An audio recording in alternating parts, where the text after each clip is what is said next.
Gerą dieną, ačiū, kad žiūrite Lietuvos ryto televiziją, eteryje ir gyvenime nauja diena. Iki šalies vadovo rinkimų likus mažiau nei 2 mėnesiam prezidentinių reitingų favoritų išlieka Gitanas Nausėda. Taip rodo ELTA užsakymų atlikta Baltijos tyrimų apklausa. Už jį ketina balsuoti apie 4 iš 10 rinkėjų. Taip pat gerokai virš paklaidos ribų paaugo teigiamas Visvaldo Matijošaičio vertinimas Kaune. Nuo 66% didėjęs iki net 80. Apie naujausius reitingus kalbamės su Baltijos tyrimų vadove Rasa Ališauskienė. Gerą dieną. Labą dieną. Ir Mykolo Romerio universiteto politologė Rima Urbonaitė. Gerą dieną. Gerą dieną. Rasa, aš čia paminėjau porą tokių krentančių į akis faktų. Kokius jūs svarbiausius rodiklius iš šių reitingų išskirtumėt?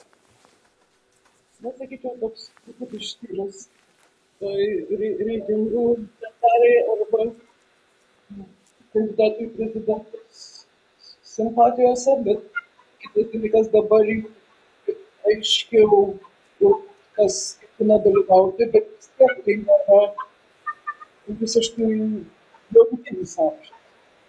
Tai vis tik šiokia tokia iškilė, nes matyt ne visi sudėtis sąrašus, kaip pretendentų iškilė.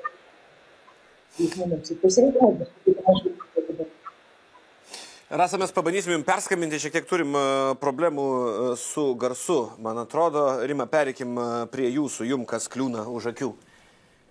Šiaip aš turėčiau pasakyti, kad lyginant tik tai Baltijos tyrimų daromas apklausas, pastebėjau vieną įdomybę, palyginus su, pavyzdžiui, kitomis, kad čia po Vilijos Blinkevičiūtės pareiškimo, jog ji nedalyvaus prezidento rinkimuose, nėra didžiulio Nausėdos reitingo išaugimo. Kitaip tariant, aš pasižiūrėjau dar reitingą darytą prieš mėnesį, kai dar nebuvo rinkėjai jau informuoti apie tai, kad Vilijos Blinkevičiūtės nebus.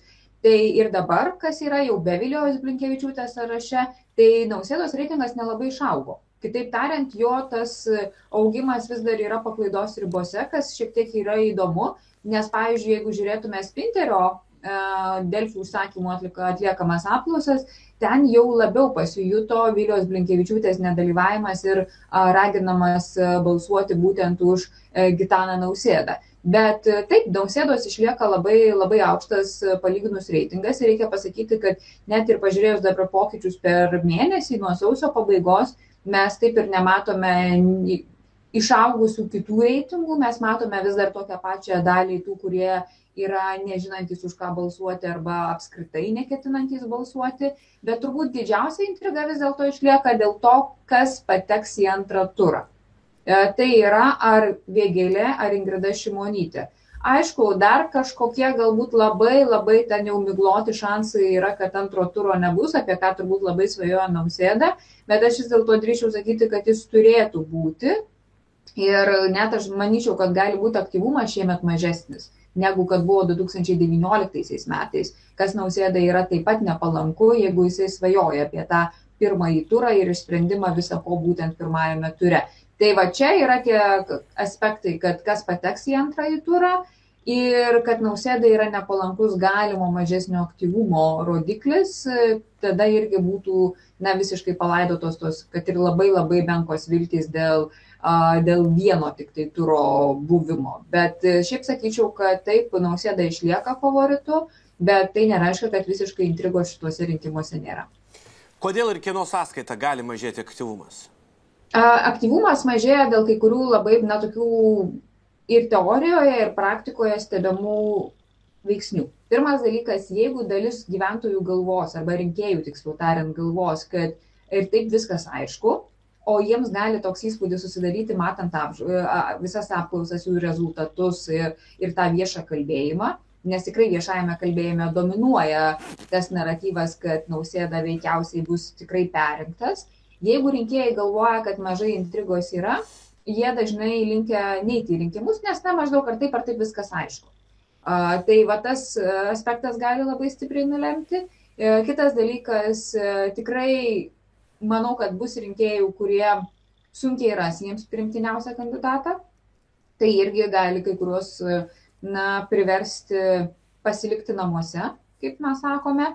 Ir aš tokių, neturiu reprezentatyvių duomenų, bet Tarkime, ar aš žinau žmonių, kurie balsavo 19 metais, dabar ketina nebalsuoti, taip aš tokių žmonių žinau ir jie man sako, kad tiesiog neturi už ką balsuoti. Tai yra nusivylimas Gitanu Nausėda, bet alternatyvos geros neatsiradimas nulėmė tokį apsisprendimą. Kiek tokių žmonių bus, dar kol kas sunku pasakyti. Bet šiaip taip, būtent yra prielaidos tam, jo galiausiai mes turėtume kiek netgi galbūt mažesnį aktyvumą rinkimuose. Kitaip tariant, gali būti ir tos mano prognozės neišsipildančios, bet tam tikrus veiksnius, kurie gali tai nulemti, aš stebiu, kaip atrodys realybė už jau mažiau negu 2 mėnesių, faktiškai už 1,5 mėnesio, žinoma, pamatysim. Rasa, su garsu gal viskas susitvarkė. Ką jūs prognozuojat dėl aktyvumo ir kokia gali būti aktyvumo svarba, ką jinai gali nulemti šiuose rinkimuose? Taip, aš pritariu Rimai, nes esam kalbėję apie tai, kad jeigu labai didelis atotrūkis vieno pretendento, tai tarsi nėra to motyvo eiti balsuoti žmonėm. Šiuo metu tyrimai rodo, kad ketinančių eiti balsuoti yra 27% rinkėjų. Bet čia kalbam apie tos, kas yra Lietuvoje. Dar turim ir diasporą, turime migrantus, kuriuos įvairiais būdais dabar bandama aktyvinti, kad balsuotų referendume. Tai jų irgi kažkokia dalis balsuos. Jeigu prisiminsim praėjusius rinkimus, aktyvumas panašus apie 56-57%. Bet žinoma, čia yra kol kas skirtinių. O kuo mažesnis aktyvumas, tuo jis labiau nepalanku pirmaujančiam kandidatui. Referendumą, Rasa paminėjo, Rima, kokios gali būti su referendumu susijusios koreliacijos šiuose prezidento rinkimuose? Jau gerbiama Rasa kiek ir užsiminė, kad galbūt referendumo organizavimas paraleliai su prezidento rinkimais gali paskatinti daugiau užsienyje gyvenančių asmenų sudalyvauti tuo pačiu ir prezidento rinkimuose, nes tu tiesiog gali užpildyti 2 biuletenius. Bet vėlgi, ar tikrai tai bus, ar tikrai mes sugebėsime, vadinkim taip, užaktyvinti tuos žmonės, aš turiu dar abejonių, taip aš jau matau, kad lyg ir truputėlį intensyvėja ta referendumo kampanija, nors prisipažinsiu, aš tikrai tikėjausi, kad ji bus gerokai intensyvesnė, bet vėlgi, aš tik tai, daugiau pavadinkime taip, mes matome čia tą mūsų kažkokį tam tikrą burbulą. Galbūt bendruomenėse, kurios yra jau būtent užsienyje, ta mašina užkurta yra stipriau. Aš taip viliuosi, nes labai sunku pamatyti tą visą vaizdą, dėl to, kad tu gali gauti informaciją neretai tik tai tam tikrais fragmentais. Tai ar šita prielaida, kad tai gali padidinti aktyvumą, būtent įtraukiant užsienyje gyvenančius, pasitvirtins, mes turbūt turėtume palaukti, bet taip, iš esmės galima tikėtis, kad šiek tiek gali padidėti šią prasme aktyvumas. Bet vėlgi, klausimas yra, o kaip patys rinkėjai mąsto apie referendumo galimą sėkmę. Jeigu patys užsienyje gyvenantys rinkėjai abejoja šito referendumo sėkme, o tokių abejonių sklando irgi viešoje erdvėje labai nemažai, tai sakyčiau, tai irgi gali juos šiek tiek atbaidyti. Tai kitaip tariant, dar yra klausimas, ką patys užsienyje gyvenantys mano apie šito referendumo sėkmę. Ne ką jie mano, ar reikia ar nereikia tos daugybinės pilietybės, bet ką jie mano apie referendumo sėkmę. Jeigu jie galvos, kad vis dėlto ta sėkmė yra beveik neįmanoma, tai gali būti, kad jie irgi nebus tokie aktyvūs. Taip, kad šiandien be labai tokių reprezentatyvių tyrimų įlystim į mūsų emigrantų galvas arba tų, kurie gyvena užsienyje galvas, bet turi ir Lietuvos pilietybę, yra sunku. Ir dėl to mes šiek tiek galbūt ir spekuliuojame tais įvairiais už prieš. Bet šiaip, jeigu viskas būtų gerai, tai žinoma, jie galėtų sustiprinti aktyvumo rodiklį be jokios abejonės. Rasa, pabandykime paprojektuoti, kas gali nutikti su antruoju turu. Kas gali būti tie lemiami kintamieji, kurie apspręs visų pirma, ar antrasis turas bus ir visų antra, žiūrinti tą nedidelį atotrūkį tarp Vėgėlės ir Šimonytės, tai kas apspręs ir tai, kas gali atsidurti tame antrajame ture? Tai pagrindinis turbūt rodiklis, tą, ką gerbiama Rima minėjo, yra aktyvumas. Kaip žinom, iš politinių partijų šalininkų, vis tik Tėvynės sąjungos rėmėjai Tėvynės sąjungos elektoratas yra labiausiai disciplinuotas, tai reikia manyti, kad Ingridos Šimonytės šalininkai ateis visi. Toliau Ignui Vėgėlei, žinoma, reikia suaktyvinti savo simpatikus, tos žmonės, kurie už jį ketina balsuoti. Tai čia turbūt pats svarbiausias aspektas. O jau kalbant antram turė, vis tik tai klausimas turbūt svarbiausias, ar antram turė, jeigu jis bus, žmonės balsuos už kandidatą ar prieš nemėgiamą kandidatą. Tai čia scenarijai, jeigu išeitų Gitanas Nausėda ir Ignas Vėgėlė arba Gitanas Nausėda ir Ingrida Šimonytė, būtų labai skirtingi. Kas gali rasti nutikti su tais 10% ir 1/10, kurie nurodė, kad vis dar nežino, už ką balsuoti, ir kas su tais 8,5, kurie sako, kad nebalsuos nei už vieną iš 13 kandidatų, kokia šitos statistikos reikšmė apskritai interpretuojant apklausos rezultatus?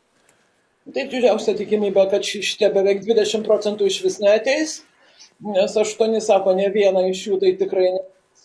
Tie, kurie dar neapsisprendė, šiokia tokia dalis iš jų greičiausiai rinksis Dainių Žalimą, sakyčiau. Nes pagal profilį, kurį mes matom, demografinį, kas yra tie žmonės, kurie dar nepasirinko kandidato, tai dažniausiai yra jaunesni žmonės. Ir dažniau tie, kurie mažiau domisi politiką ir sprendžia paskutiniu momentu. Tai čia yra tiek Ingridos Šimonytės, tiek Dainiaus Žalimo labiau tikėtini rinkėjai. Dainius Žalimas ganėtinai žemai reitinguose, kur jo lubos tokiu atveju? Na, lubos yra panašios kaip Laisvės partijos.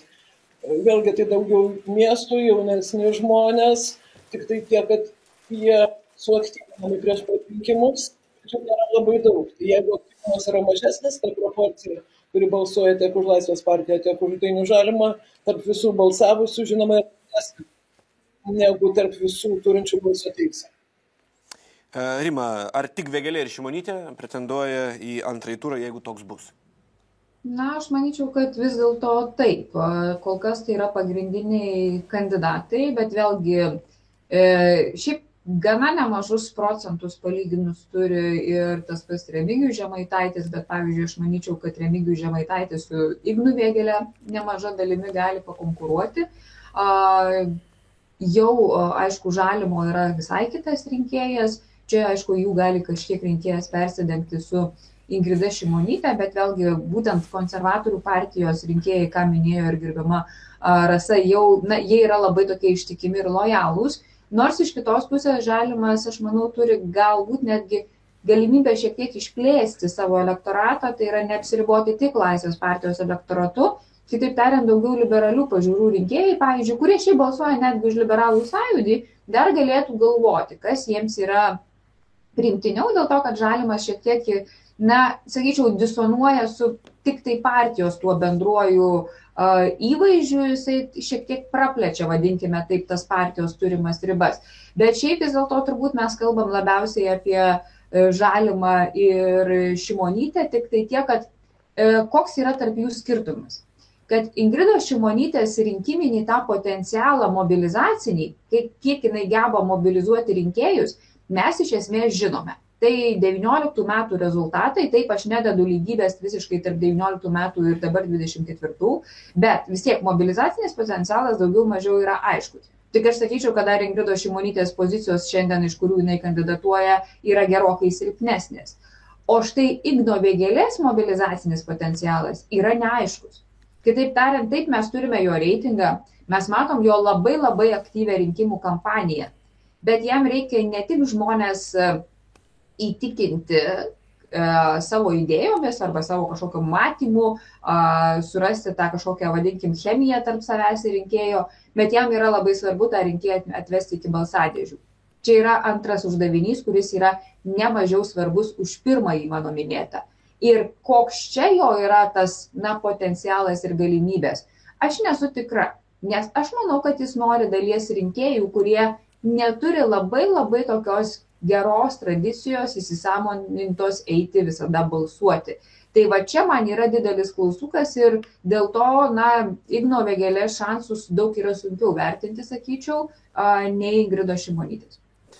Ir pabaigai dar, nuo prezidento rinkimų prie Matijošaičio ir apie kitus merus ten yra duomenų, bet Matijošaičio turbūt, kad ryškiausias šuolis į viršų, Rima, nuo jūsų pradėkim, iš 66% į 80% populiarumą. Putinui tokį populiarumą reikia klastoti, čia nebūtinai. Kaip tai paaiškinti? Na, akivaizdu, kad mūsų rinkėjai turbūt kartais savivaldą atskiria nuo politikos. Man yra toks įspūdis, aš negaliu to 100% patvirtinti, dėl to, kad čia ir gerbiama Rasa pasakys, čia jau reikėtų daryti kitokio pobūdžio tyrimus, aiškinantis priežastis to palaikymo. Dabar mes tik tai žinom tą palaikymo mastą, bet priežasčių iki galo nežinome. Ir tyrimų kol kas reprezentatyvių nėra. Bet ką norėčiau pasakyti, kad man atrodo, kad būtent rinkėjai labiau žiūri iš tikrųjų į merus kaip ūkininkus ir arba tos trinkelės šalia tavo namo šaligatvio, ant tavo namo šaligatvio yra kur, arba jų nėra. Arba šalia tavo namų yra sutvarkytas kelias, arba jo nėra. Ir aš bijau, kad būtent nesuvokdami, kad savivalda irgi yra ne tik ūkis, bet politika ir visa kita, na, rinkėjai kartais yra linkę taip įvertinti. Jie labai depolitizuoja, pavadinkime taip, savivaldą. Ir kitas dalykas, klausimas, kiek jiems yra svarbu, pavyzdžiui, o kokiais būdais ir metodais atsirado ar tas šaligatvis, ar tas kelias šalia tavo namų. Nes turbūt, jeigu tau svarbus tik rezultatas, tai tu nesigilini į metodus. Ar jie yra demokratiniai, ar yra skaidrus pats sprendimų priėmimo procesas ir taip toliau. Kol paties tavęs tai nepajudina, kol tau pačiam nereikia bandyti tam tikrus sprendimus pasiekti ir įtikinti savivaldybę, tai natūralu tu to galbūt ir nematai, bet užtat tu matai tą kelią, kuris atsirado šalia tavo namų. Tai aš sakyčiau, kad, man atrodo, mes tiesiog turime čia šiokį tokį ir indikatorių, kad klausimas, o kaip iš tikrųjų savivalda kaip politikos procesas suvokia rinkėjai ir ar mes čia tikrai nesame kažko labai rimtai praleidę. Na, aišku, yra akivaizdu, kad Matijošaičio verslai Rusijoje turbūt irgi nėra ta raudona lemputė, kaip mums čia gali atrodyti kažkokiuose burbuluose. Rasa, pabaigai trumpai, ar esat mačius kažką panašaus ir kaip tai paaiškinti?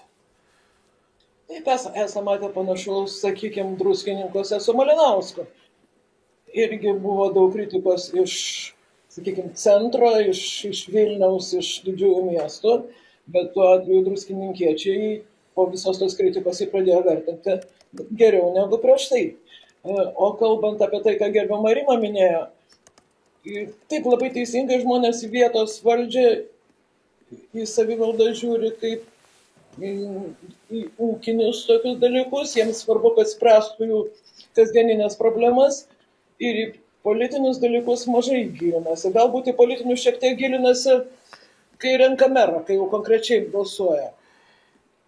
Bet šiaip, pavyzdžiui, paklausus netgi ir didžiuosiuose miestuose, kas sudaro savivaldybei koaliciją, kokias partijos. Tai absoliuti dauguma gyventojų negalėtų į tą klausimą atsakyti ir kartais labai nustemba, kad savivaldoj koalicijas dažnai sudaro, atrodo, politiškai nesuderinamos jėgos ir jeigu tokios koalicijos būtų Seime, tai būtų daug protestų ir žmonės nebebalsuotų už tas partijas. Savivaldoj tai veikia suprantamas ir neįdomus niekam dalykas. Gerai, ačiū labai už pokalbį, laidą Nauja diena. Netrukus tęsime ir kalbėsimės su Mykolo Romerio universiteto politologu Alvydu Medalinsku, šiuo metu esančiu Ukrainoje, nuotoliu su juo aptarsime, kuogi svarbi gali tapti, jeigu gali tapti karo su Ukraina kontekste ir kitose kontekstuose Rusijoje įgyvendinta teroro ataka. Likite įsijungę Lietuvos ryto televiziją.